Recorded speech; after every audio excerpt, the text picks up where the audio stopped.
But I think there are principles that are cross-discipline principles. I had a friend in high school, and he always said like he was really into sports, and he said if you train in one sport, it will have effect in others. And so he ran cross country, and he just thought that that had effect like in the way that he does everything. And so I think the same principles apply to life. And so can you kind of like how you see that, I guess, kind of walk us through that? Absolutely. And I think it's, the sports analogy is great. There's allegedly, in the early 80s, late 80s, the Pittsburgh Steelers had a wide receiver, Lynn Swan, who took ballet so that he could understand better how to use his toes and toe tap when he was on the sidelines.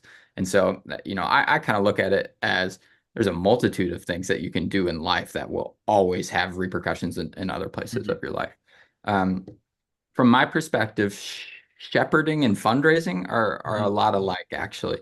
Okay. And not in maybe the pastoral sense, but the idea of fundraising is I connect with you as a human being on your deepest level that stirs you to financially give to my organization.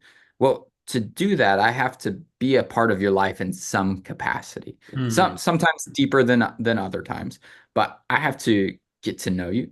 I have to build enough trust with you to be able to make some type of ask. I have to be in the moment with you all of the time. I have to remember the things that give your heart joy. I have to remember the things that grieve your heart.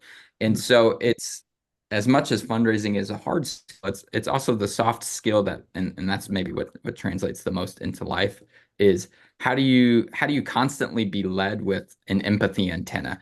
How do you always have an antenna that's upright and expressing and experience empathy for those that are around you? You can find yourself in some jobs where that doesn't matter at all, where you never have to talk to another human being, and Sure. even in those times, if you lead with empathy, you can better understand people.